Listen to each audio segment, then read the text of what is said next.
Bueno, estamos hablando de conectividad y qué mejor que preguntarle al subsecretario cuál es hoy día la radiografía que tenemos de conectividad en nuestro país para que pongamos una especie de escenario en esta conversación. ¿Cómo está Chile en conectividad y cuáles son los principales desafíos en esta materia? Wow, me gustaría saber, me gustaría estar seguro, ¿no? Quizás uno de los desafíos justamente es que tenemos una radiografía incompleta. ¿Ya? Tenemos números, y los números en general son bonitos, nos dejan súper bien posicionados. Tenemos más del 60% de los hogares con acceso a internet fijo, y de ese 60% a su vez el 60% con fibra óptica, o sea, la mejor tecnología. Y eso trae como consecuencia directa que Speedtest ya nos diga que somos el país con la tasa de descarga más alta del mundo en el mundo fijo. El problemita está en que hay más de un tercio de los hogares que no tienen acceso a internet fijo. Y por lo tanto queda fuera de esa estadística. La estadística se hace con las mediciones que se hacen, ¿no? O sea, cuando alguien está conectado y hace una medición con Speedtest va guardando y dice, Chile está después, pero el Chile que se conecta, el Chile que ya tiene acceso a la conectividad digital. En el mundo de la conectividad móvil también estamos súper bien. Hace harto rato que hay más líneas móviles que ciudadanos en el país, ¿eh? Claro. Sin embargo, hay más o menos un 2% de adultos que no tienen hoy día acceso a la conectividad. Y hay una proporción grande de este 98% que sí lo tiene, que tiene una conectividad débil, deficiente, que tiene una línea contratada, pero en su casa no hay señal. Claro. Y eso es una realidad que uno puede ver incluso en Santiago, ¿ya? Pero mucho más prevalente en el mundo rural. O sea, cuando uno anda recorriendo comunas rurales, la queja más recurrente, la más común es falta de cobertura. Es falta de cobertura, porque la geografía nuestra además nos ayuda mucho, muchos cerros, muchas hondonadas donde no llegan las señales. Entonces, claro, la gente tiene un teléfono, tiene un smartphone, tiene a lo mejor un plan o tiene un prepago, pero tiene que subir un cerro para alcanzar señal, Todos vimos durante la pandemia las fotos de niños arriba de los techos, subiendo cerros para acceder a la educación en línea, ¿ya? Y eso es una realidad que todavía perdura. Entonces, el diagnóstico es, estamos muy bien, tenemos muchas cosas buenas, pero tenemos harta pega pendiente todavía en llegar con conectividad de buena calidad a aquellos hogares donde hoy día no la tenemos, ¿ya? En llegar con señal a las zonas donde todavía tenemos sombra, ¿ya? Y quizás la más importante de todas, y siempre con Pelayo conversamos de esto cuando tenemos ocasiones, es cómo hacemos que las personas puedan incorporarse de verdad a la economía digital, que es más allá de tener un dispositivo y un acceso a la conectividad digital, sino que es el uso que hacemos de la tecnología. ¿Cómo logramos que las personas se suban de manera segura, además, a la banca en línea, a trámites en línea, a lo mejor promocionar productos por Instagram, que es subirse a la economía digital de verdad, Claro. Es más allá que poder ver Netflix, es más allá que poder chatear por WhatsApp. Entonces, ese quizás sea el desafío más grande que nos está quedando hoy día. Perfecto. Ahora, subsecretaria, con este escenario que nos acaba de plantear el subsecretario, decía, claro, estamos bien, pero falta todavía muchos desafíos. Y él personificaba, por ejemplo, en este niño de la pandemia, que yo creo que todos lo vimos, esa imagen, ¿no? De este niño estudiando de la manera que pudiese para agarrar conectividad. ¿Qué importancia tienen las personas en ese niño y quizás en cuántos más mejorar ese punto, esa conectividad? ¿Cómo lo llevamos al día a día? Sí. Bueno, buenas tardes a todos y a todas. Muchas gracias por la invitación. Claro, lo que describe el subsecretario sitúa diferencias, ¿no? O sea, la conectividad no es la misma para todas las personas y nosotros desde el Ministerio de Desarrollo Social y Familia tenemos como preocupación central no dejar a nadie atrás, ¿no? Y en específico respecto de la tecnología digital es muy importante porque, como decía el subsecretario, no es solo hablar por WhatsApp o no es solo poder ver una película o acceder a entretenimiento en el teléfono, sino que la tecnología digital en este momento está habilitando oportunidades. Entonces, que las personas no puedan postular a un subsidio a través de las redes, que no puedan postular un trabajo, que no puedan acceder a telemedicina, que no puedan, como tú bien decías, ir a clases, finalmente se traduce en brechas que no solo son digitales, sino que son brechas de oportunidades.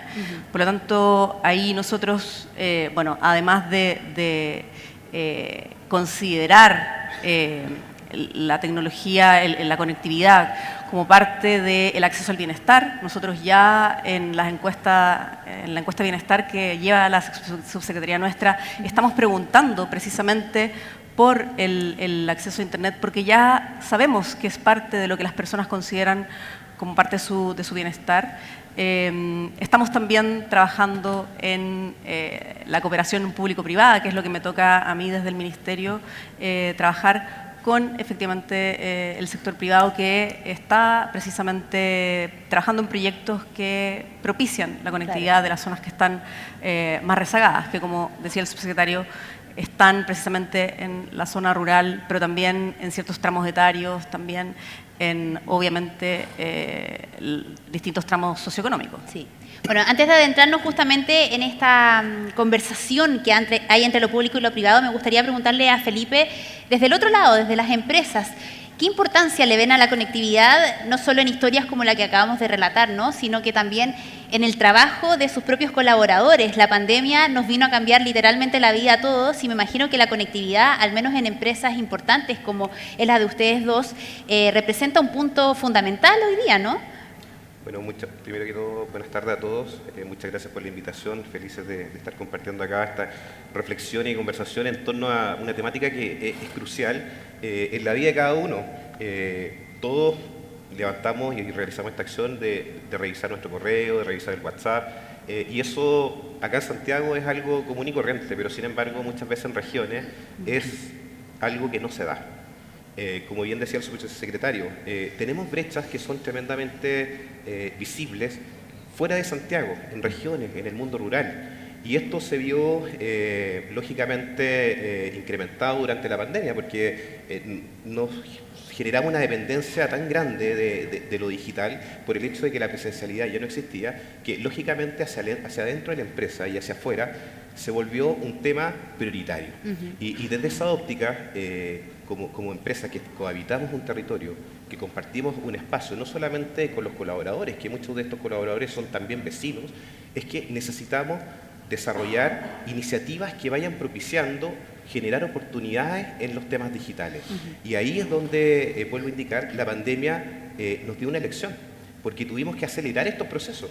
Esto ya se venía dando, distintas fundaciones, distintas empresas ya lo venían trabajando, pero en estos 2 años que estuvimos en confinamiento, obligatoriamente tuvimos que salir a desarrollar estas iniciativas hacia adentro y lógicamente también hacia afuera, porque hacia afuera eso iba incrementado en una crisis no solamente sanitaria, sino que también una crisis económica tremenda para nuestros vecinos, para nuestros colaboradores, que hizo que este tipo de proyectos y en este tipo de alianzas virtuosas con el mundo público, privado y también las distintas fundaciones y la sociedad civil, podamos mejorar la calidad de vida mediante la incorporación de proyectos digitales que de una u otra manera van cambiando las realidades, van cambiando las formas de abordar el día a día, como decía la subsecretaria.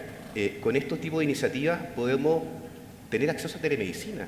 O sea, desde una localidad remota del sur de Chile o del norte de Chile, ya podemos tener la mejor medicina que está acá en Santiago principalmente. ¿Por qué? Porque lógicamente también hay una oportunidad de centralizar todas estas iniciativas, procesos que hacen que podamos mejorar la calidad de vida de las comunidades.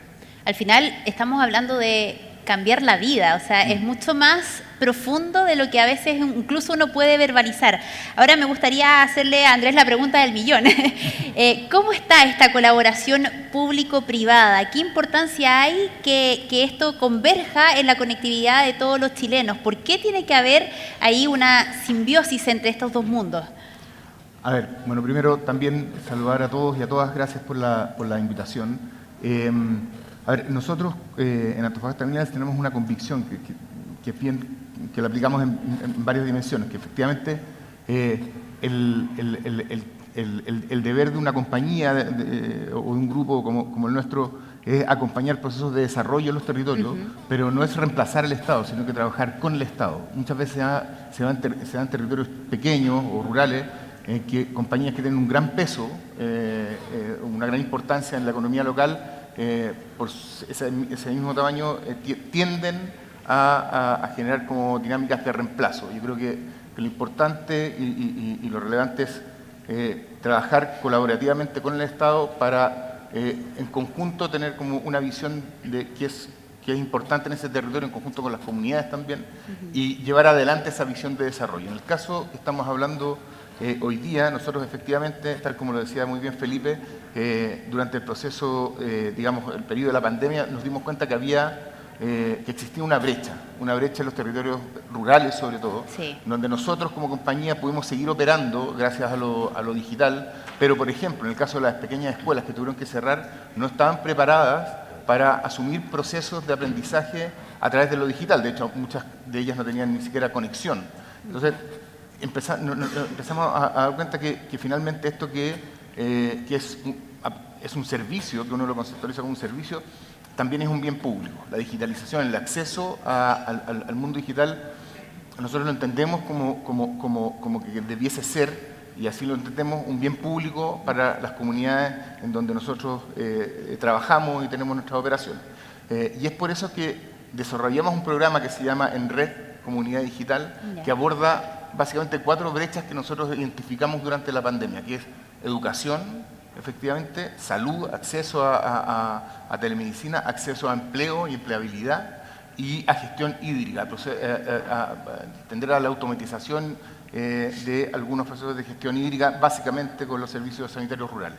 Y hemos estado trabajando en ese proyecto ya hace casi 2 años, un programa que es transversal y que está instalado en todas las compañías donde opera el grupo, en Pelambres, en la provincia de Choapa, y también en las 3 compañías del norte, y se basa en la colaboración público-privada y en alianza con terceros. Nosotros somos una empresa minera, Claro. y lo que sabemos hacer es minería, y reconocemos esa limitación, pero también entendemos que tenemos una responsabilidad sobre este tipo de procesos y colaborar activamente en que estas brechas se cierren y ojalá llevar mayor bienestar a esas comunidades. Y estamos trabajando con País Digital, hemos estado trabajando con el Estado también, llevando primero conectividad, que es como la base, digamos. Es verdad lo que decía el subsecretario, en términos como generales el país está bien, pero hay lugares específicos, por ejemplo en Choapa, donde no existe o no existía conectividad. Un ejemplo de ello es la localidad de Caimanes, la comuna de Los Vilos. Nosotros, a través de este programa, hace un par de meses, un poco menos, logramos conectar a las 350 familias que viven en Caimanes, en alianza con País Digital y con un operador, Mundo TV, con el cual nosotros lo que hicimos fue como incentivar, dar el primer impulso para que llegase la fibra óptica en particular, porque entendemos que el rol nuestro puede ser dar ese primer impulso, donde quizás hoy día el mercado no llega, porque esto opera bajo esa lógica, y luego que se den las dinámicas propias de ese trabajo ahí. Lo mismo hicimos en el Valle Alto, en Salamanca. Bueno, en fin, lo que te quiero decir es que nosotros creemos que este trabajo es en coordinación con otros, no es un trabajo que podamos llevar solos. Yo creo que el problema o la problemática de llevar a las comunidades más alejadas hacia la digitalización es un problema que supera las capacidades de un privado o del Estado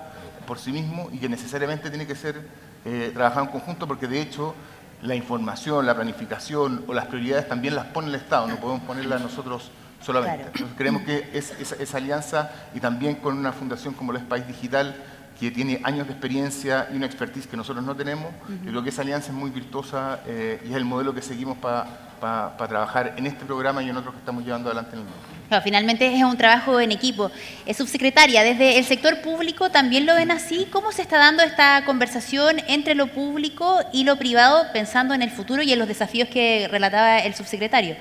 Sí, por supuesto que también lo vemos así, en un espacio de colaboración, y también entendiendo que no es solo conectividad, no es solo el llegar, sino que también, como decía el subsecretario, con cierta calidad, ¿no? O sea, claro, importa la estabilidad de la conexión, importa la rapidez, y también importa el alfabetizar a las personas. O sea, hay estudios que nos cuentan,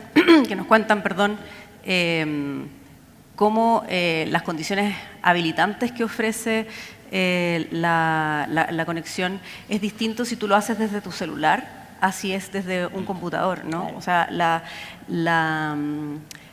digamos, la búsqueda de información, la utilización de las redes desde un computador es mucho más complejo y profundo que si es solo del celular. Entonces, la idea también es poder dar oportunidades a las personas para que hagan el mayor aprovechamiento de la tecnología digital. Entonces, también eso es una preocupación para nosotros en los proyectos que estamos levantando con el sector privado. ¿Y se da harto interés del sector privado en esa materia o no?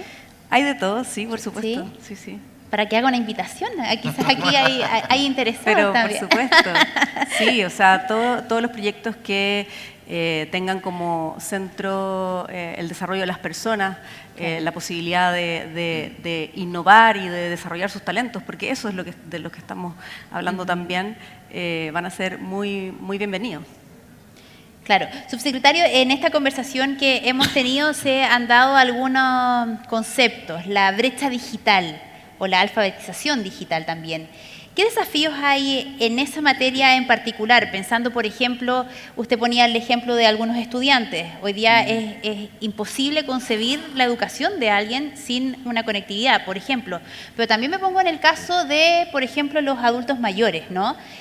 Hoy día, no sé, ingresar al banco, a la cuenta RUT, uno necesita un teléfono y a quién no sé, mi abuela me ha pedido, oye, ayúdame. ¿Qué pasa con eso, con la alfabetización digital y la brecha digital? ¿Cómo se está trabajando para que eso empiece a cortarse? Cuando nosotros hablamos de brecha digital, lo tratamos de simplificar en el concepto de brecha digital, pero en realidad hay varias dimensiones que considerar. Y nosotros tenemos dimensiones que van desde lo institucional, o sea, tenemos un Estado que no está preparado para que la ciudadanía acceda al mundo digital. Tenemos un marco regulatorio que viene desde hace 40 años y que por lo tanto también tiene déficit en cuanto a absorber las necesidades que la economía digital impone desde el punto de vista legislativo. Tenemos todavía, las menos, pero tenemos brechas de cobertura de servicios. Hay ofertas de servicios en casi todos lados, pero como les decía, uno va a Teno y contrata un plan. Y en la plaza de Teno funciona. Pero si uno se va a la ventana del bajo, sí, ya no funciona. Entonces, hay brechas de cobertura también de servicios, que es otra dimensión de la brecha digital. Hay una brecha de capacidad de pago, y esa brecha de capacidad de pago tiene a lo menos dos ingredientes. Una, hay familias que no tienen cómo comprobar ingresos porque trabajan en la economía informal y por lo tanto los operadores son reacios a venderle planes, porque el plan es una forma de crédito y cómo le doy crédito a alguien que no puede acreditar ingresos. Pero hay otros en que da lo mismo si uno no tiene liquidación de sueldo, no tiene cómo dedicar 20.000 o 30.000 pesos del ingreso mensual de la familia a contratar un servicio de conectividad. Entonces también tenemos una brecha en cuanto a capacidades de pago. Sin duda. Y la otra dimensión, que es la que dice usted, es la de la alfabetización, que tiene que ver con me decía recién, la conectividad digital sirve para ver Netflix y sirve para comunicarse mejor mediante WhatsApp u otras aplicaciones. Es indudable que sirve, que ayuda. Pero lo que hoy día ofrece la economía digital es mucho más allá que eso. Y cuando una proporción importante de la población queda fuera de esa otra oferta que hace la economía digital, lo que ocurre es que se agrandan las inequidades económicas. Hay ejemplos súper sencillos. Por ejemplo, en Tierra Amarilla me contaba una dirigente vecinal que ella, para hacer un trámite en Chile Atiende, tenía que tomar un colectivo que le costaba 1.300 pesos para llegar a Copiapó, claro, hacer la fila, hacer el trámite, tomar otro colectivo de vuelta, 1.300 pesos más. O sea, se ha gastado 2.600 pesos y la mañana, ¿ya?, para saber si tenía el IFE. Y en Tierra Amarilla había cobertura de servicios, no es que no hubiera cobertura de servicios, es que las personas no sabían cómo acceder a los servicios que el Estado ofrece. claro. Entonces, el tema de la alfabetización digital tiene un impacto que va más allá de tener una buena comunicación. Es un impacto que de verdad empeora la calidad de vida de las personas cuando no tienen acceso a esto y además empeora la economía de las personas cuando no tienen acceso a esto. Entonces, el desafío de la alfabetización digital no es enseñar a usar Netflix, no es enseñar a conectarse a Internet, que por cierto es necesario, ¿ya?, Claro, pero va mucho más allá, que es cómo me inserto en una economía digital, cómo soy capaz de hacer trámites en línea, cómo soy capaz de promocionar productos en línea, cómo soy capaz de desarrollar productos digitales. ¿Y qué se está haciendo en concreto, por ejemplo, para una persona adulta mayor que puede estar viendo esto y que se siente identificado con lo que estamos conversando nosotros. ¿Qué está haciendo al menos el Estado en esa materia para capacitar a personas que están desconectadas? Hay iniciativas que están en organismos públicos, el Servicio del Adulto Mayor, el CENSE por el lado del Ministerio de Trabajo, el mismo Ministerio de Educación, tienen programas de inclusión digital. ¿Ya?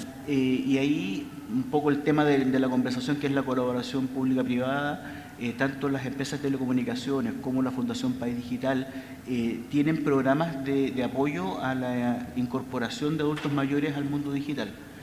Programas que vienen de larga data, programas que llevan 10 años o más de 10 años instalando capacidades digitales en adultos mayores. En su minuto era aprender a usar Excel, hacer una planilla electrónica, claro, o ¿verdad? Conectarse a internet con un módem para los más viejitos, ¿no?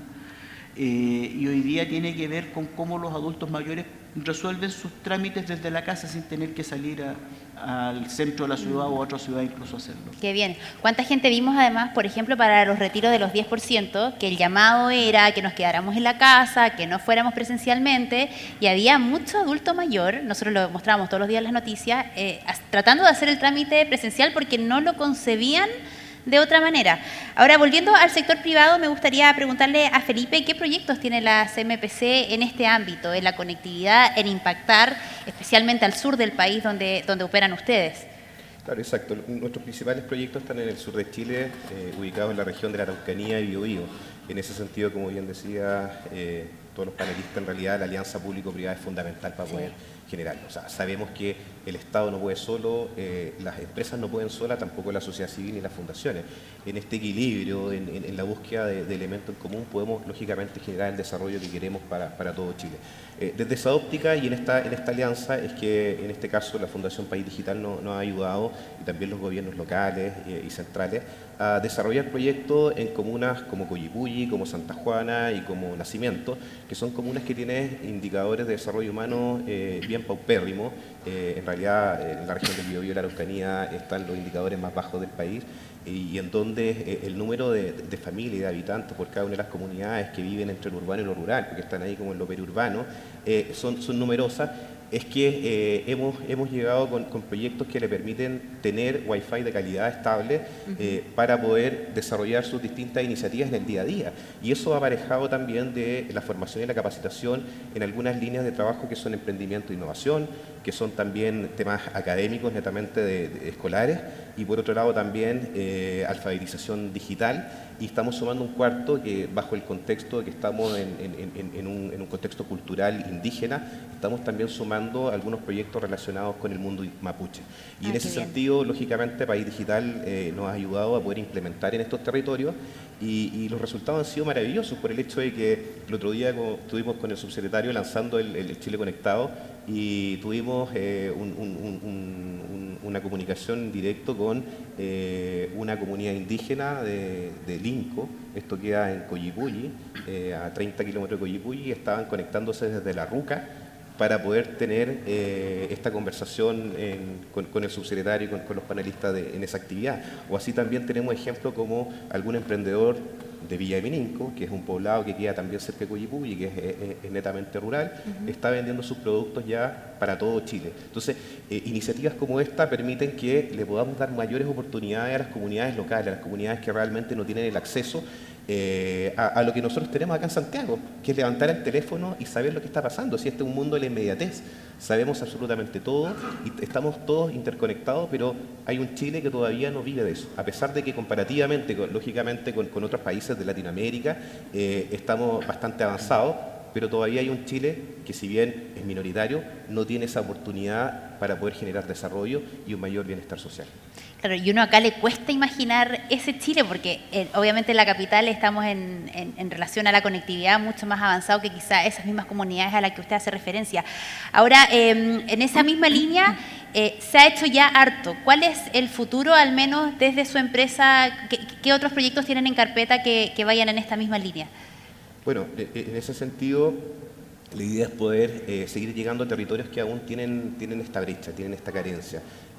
Lógicamente en los territorios donde tenemos nuestras operaciones y principalmente en territorios que tienen una identidad indígena, mapuche. Entonces los grandes desafíos están por seguir incluyendo nuevas localidades, pero también profundizando en estos temas de emprendimiento, de alfabetización digital, el tema indígena, también meter temas de salud, cuestión que permita a estas comunidades bien utilizar este recurso que le estamos entregando. Y lógicamente también fortalecer los vínculos y las iniciativas con el mundo público, por el hecho de que en conjunto tenemos que seguir llegando a estos territorios. Y este es un desafío como país. Entiéndase que nosotros como compañía estamos totalmente proclives a poder establecer esos diálogos, establecer esos consensos que nos permitan en conjunto llegar a estas comunidades, llegar a estos territorios, que a veces es muy complejo porque sencillamente no hemos dialogado, no hemos conversado, no hemos buscado ese punto de encuentro que nos permita cambiarle la vida a muchas comunidades, a muchos territorios y a muchos vecinos en donde cohabitamos las operaciones forestales, el Estado y lógicamente la sociedad civil. Claro. Ahora tenemos a Andrés también que ve el otro lado del país, el norte. Logró nombrar algunos de los proyectos que ya han hecho, ¿verdad? ¿Cuál ha sido el impacto? Hablaba, por ejemplo, Andrés, respecto a esta conectividad de la ruca. ¿Hay alguna experiencia importante que se pueda compartir del norte y de la mano de eso? ¿Cuáles son los principales desafíos en esa zona geográfica? Mira, yo te diría que el principal desafío en algunas localidades del norte, no en todas, pero en algunas, como María Elena, es, por ejemplo, el tema de salud y acceso a telemedicina. En ese sentido, nosotros la próxima semana estamos inaugurando también en alianza con terceros y con el municipio de María Elena, una farmacia digital que va a tener además un módulo de atención telemedicina en María Elena. Eso fue parte de un trabajo que hicimos también colaborativo y como decía bien Felipe, como muy dialogado para entender cuáles eran las necesidades objetivas de esa localidad en particular. Eso lo vamos a hacer, como te digo, lo vamos a inaugurar la próxima semana. También hemos tenido experiencia bien un poco más al norte, digamos, o sea, al sur, perdón, en Choapa, pero bien que han generado y van a generar, yo creo, bastante impacto, particularmente en los temas de gestión hídrica. Como todos sabemos, el tema hoy día del agua es un tema transversal en Chile, por la mega sequía, particularmente en Choapa, lleva ya más de 12 años con una mega sequía. Nosotros estamos trabajando hace mucho tiempo, muy intensamente, con lo que antes se llamaban APR, que son los sistemas de agua potable rural, hoy día SSR. Lo que vamos a hacer a partir de octubre, Agustín, octubre de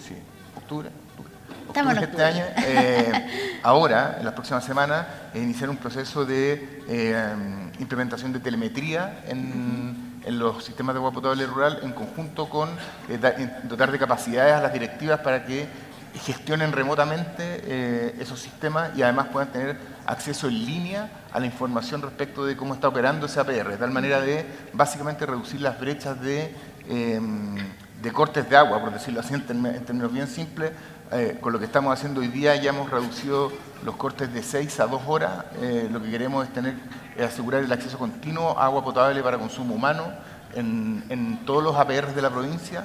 Y eso es un proceso que vamos a implementar, como te digo, en las próximas 2 semanas. Entonces yo creo que los temas de salud, los temas de gestión hídrica son bien transversales y bien claves desde el punto de vista de democratizar el acceso a esos servicios. Eso, lo de telemedicina lo estamos trabajando también pensando en Choapa, pero vamos a iniciar en el norte. Y con un foco también puesto en el adulto mayor. Yo creo que el acceso a telemedicina o las especialidades que se pueden dar, uno proyecta que también van a ser bien requeridas por adultos mayores por temas de movilidad. O sea, hay servicios, no sé, como psicología o algunas, digamos, exámenes que se pueden hacer vía telemedicina, que a quien impacta mayormente es el adulto mayor, justamente por su capacidad de moverse o no moverse, digamos, claro, a otros lugares para tener acceso a esos servicios. Así que vamos a iniciar estos dos procesos que me parecen que son bien relevantes, como decía, para democratizar el acceso a estos servicios. O sea, son los que más necesitan, por ejemplo, salud Sí. y eventualmente los menos conectados. Correcto. O sea, ahí se hace también Correcto. un equilibrio, o un desequilibrio, mejor dicho, que hay que balancear para que justamente se dé este cambio de vida que hemos conversado durante esta tarde. Palabras al cierre, me gustaría que dieran vuelta sus asientos y vean, Chile 2035, subsecretario, ¿cómo imaginamos el Chile del 2035 en esta materia? Una cosa es lo que uno quiera, ¿verdad? Y otra cosa es lo que pueda hacer. ¿Cómo va a ser Chile en esta materia? ¿Cuáles son los principales desafíos en de aquí en adelante? Pensando en todo esto que hemos conversado, en estas brechas que se están dando, pero también en lo positivo. Yo creo que nosotros al 2035 vamos a haber logrado la meta de cerrar la brecha digital. Yo estoy muy optimista, creo que estamos muy cerca, creo que efectivamente las tareas que van a seguir tienen que ver con las dimensiones de capacidad de pago y de alfabetización. Las brechas de cobertura antes del 2035, mucho antes del 2035 ya van a estar cerradas. Nosotros estamos muy cerca hoy día de tener cobertura universal. Entonces, me imagino que además vamos a haber logrado resolver el tema de cómo hacemos asequibles los servicios para las familias, por lo tanto esa otra dimensión de la brecha también de aquí al 2030 debería estar muy bien abordada. Y nos va a quedar la brecha de habilidades de uso, de conocimiento, que es una brecha que además no se cierra nunca. ¿Ya? Eso es cuando uno lleva al burrito con la carreta y lleva la zanahoria adelante, porque en el fondo todo lo que enseñemos hoy día, dentro de 5 años va a haber cambiado. Pensemos solamente en ciberseguridad, van a conversar seguramente de ciberseguridad en un rato más, ¿no? Sí. Pensemos en ciberseguridad, cómo se va modificando la seguridad digital. En la medida que más actividades de la vida cotidiana se suben al mundo digital, los delitos asociados a esas actividades también se suben. Sí. Entonces hoy día existe la estafa, el cuento del tío digital, existe. Existe el secuestro digital también, secuestros de datos, secuestros de identidad, y se va sofisticando, por lo tanto, la alfabetización digital es una tarea sin fin. Y eso creo que en lo que vamos a estar metidos, creo que vamos a haber resuelto lo básico, el acceso, el poder contar con conectividad digital, pero vamos a estar embarcados en cómo adecuamos la alfabetización digital para la vida del 2035, que va a tener probablemente transporte eficiente, vamos a tener implementaciones de ciudades inteligentes, vamos a tener telemedicina de forma mucho más prevalente, no como cosas aisladas, como decía Andrés recién. Claro. ¿Ya? Y para todo eso vamos a tener que estar permanentemente capacitando a la ciudadanía en la mejor forma de usar y sacar provecho de estas tecnologías. Y también las leyes tienen que avanzar en esa materia. Sí, yo espero Sin que el duda. 2035 lo tengamos resuelto. Esperemos Soy muy que optimista. Sí. Esperemos que sí. Subsecretario, ¿usted cómo mira el año 2035? Pensando también en que, por todo lo que hemos conversado durante esta tarde, estamos hablando de que la conectividad es un servicio básico.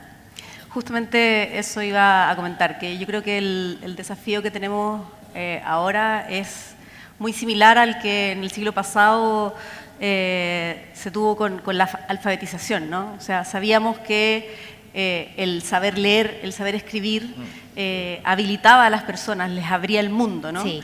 Y hoy la conectividad es lo mismo, o sea, las personas que no tienen acceso a la tecnología digital están tan inhabilitadas como aquellas que en su momento no sabían ni leer ni escribir. Por lo tanto, comprenderlo, como bien tú dices, como un servicio básico nos va a llevar a que en el 2035 entonces estemos ya con ese tipo de brechas superadas, como decía el subsecretario, y que no dejemos a nadie atrás. Subsecretaria, y si usted tuviera que elegir un grupo etario donde hay que poner mayor énfasis, pensando, por ejemplo, en la educación de los niños o en los adultos mayores que hemos citado mucho el día de hoy, ¿dónde cree que hay que poner el principal foco hoy día? ¿Dónde está lo más urgente? Yo creo que son focos distintos, ¿sí? O sea, como decía el subsecretario, con los adultos mayores hay que hacer un trabajo que es más bien de acceso, de conectividad, de que cumplan con lo mínimo, ¿no? Sí. Para poder integrarse a la sociedad. Y el desafío con los más jóvenes, con las y los estudiantes es distinto, ¿no? Ahí hay que habilitarles otras condiciones que tienen que ver con el aprovechamiento de la tecnología para para que puedan desarrollar sus talentos, para que puedan sacar todo el provecho que la oferta digital dispone para ellos y para ellas. Entonces, no dejar nadie atrás y hacer una atención también especializada en cada uno de esos grupos, diría. Y si es que hay una futura pandemia, esperemos que no, No, por favor. no haya nadie arriba No de Estamos un celebrando cerro tratando de andar sin mascarilla, de así que por conectarse. favor. Felipe, ¿cómo lo ven ustedes desde el mundo privado el año 2035? ¿Qué desafíos hay en esa materia y hacia dónde están remando ustedes? Bueno, lógicamente un tremendo desafío como país y en ese sentido nosotros como compañía estamos muy abiertos a poder seguir participando en este tipo de iniciativas. Por el hecho de que somos unos convencidos que nuestras comunidades, sobre todo las que cohabitan en el mismo espacio donde tenemos operaciones, necesitan estar empoderadas, necesitan estar con conocimiento, necesitan estar en el mundo digital, a la vanguardia. Y desde esa óptica, todo este tipo de proyectos hacen que podamos llegar con una mejora en la calidad de vida, con un bienestar social distinto. Y en ese sentido es que vamos compartiendo valor con estas comunidades, lo cual hace crecer lógicamente no solamente a la empresa, sino que también a las comunidades a la par. Y en ese equilibrio evidentemente se ven los resultados y una convivencia armónica que permite ir generando los desarrollos en conjunto con los gobiernos. ¿Y es el 2035 una meta real? Si ustedes lo ven desde, por ejemplo, el sur de nuestro país, donde están impactando ustedes particularmente. Desde esa óptica lo veo complejo, pero sin embargo nos adherimos al desafío y sobre todo por las comunidades rurales. Yo creo que ahí está la gran brecha y a nivel de grupos etarios, evidentemente los adultos mayores. Sí, sin duda. Bueno, igual son 13 años, tampoco es harto, ¿no? Andrés, ¿cómo lo ven ustedes? El año 2035, ¿se llega, no se llega? ¿Qué desafíos hay? ¿Cómo lo ven, especialmente en el norte de nuestro país? Sí, nosotros somos un poco más optimistas. Yo creo que no es que tú seas pesimista, estoy diciendo. Pero lo que quiero decir es que yo creo que un aprendizaje de la pandemia es que los procesos se pueden acelerar mucho. O sea, nosotros estábamos como compañía en un pilotaje de trabajo remoto con un grupo muy reducido y de un día para otro, literalmente, tuvimos que implementarlo a nivel de grupo. Yo creo que la necesidad desarrolla el músculo, yo creo que tenemos ese aprendizaje, tenemos esta meta. Yo creo que los procesos tecnológicos, además de por sí, de adopción tecnológica, son mucho más rápidos que los procesos de adopción analógicos, por decirlo de alguna manera. Por lo tanto, yo creo que sí es posible. ¿Y cómo nos imaginamos nosotros? El 2035, claro, son realidades, como bien decía Felipe, muy distintas del mundo rural del mundo urbano. Ahí hay esfuerzos que hay que poner como focos en ciertos grupos en el mundo rural, y yo creo que son ambos lo que tú decías, tanto los niños como los adultos mayores, básicamente por una necesidad que es transversal de ambos grupos, que es el acceso, en un caso a educación, el otro en acceso a servicios que les facilitan la vida en esa época de su vida, digamos, en ese tramo de su vida. Yo creo que hay que dos focos súper importantes. Y en general yo creo que como que las ciudades, o cómo se imagina uno una ciudad, un lugar el 2035, nosotros la semana pasada tuvimos la oportunidad de estar en un seminario en Antofagasta, que se llama Ciudades del Futuro, donde fue un urbanista italiano, Ratti, y él decía, y él es experto en estos temas como de digitalización y utilización de inteligencia artificial y data analítica, justamente para hacer funcionar espacios y ciudades, desde su especialidad. Y él tiene un concepto que a mí me gustó mucho, que era, más que ciudades inteligentes, él hablaba de ciudades que sienten, y que tienen que ver con cómo los datos son utilizados para poner a las personas al centro, para entregarles una mejor calidad de vida. O sea, el dato no es un fin en sí mismo, sino que cómo uno usa los datos para poder entregar una mayor calidad de vida a las personas en varias dimensiones, sobre todo en temas de acceso. Sí. A mí me gustó mucho el concepto y creo que me gustaría imaginarme una ciudad así, o un lugar así, un territorio así, como que siente en el sentido de que utiliza los datos para devolverlos a las personas para entregarles mayor calidad de vida. Nosotros en minería tenemos mucho trabajo desde hace mucho tiempo en procesos de automatización de procesos, de uso de inteligencia artificial para generar mayor productividad. Bueno, yo creo que esa misma capacidad nosotros tenemos el deber de ponerla aguas abajo, como decimos en Minería, en los territorios, para que esos territorios también no se queden rezagados. Yo comparto mucho lo que ha dicho la subsecretaria y subsecretario, es deber del Estado, pero también una obligación de nosotros del mundo privado de no dejar nadie atrás. Yo creo que ninguna compañía puede imaginarse desarrollándose como actividad privada en un territorio que fracasa o que existen asimetrías demasiado grandes. Por eso yo creo que es un deber también de nosotros colaborar en ese proceso, no solamente colaborar, sino que estar y ser activos en esos procesos.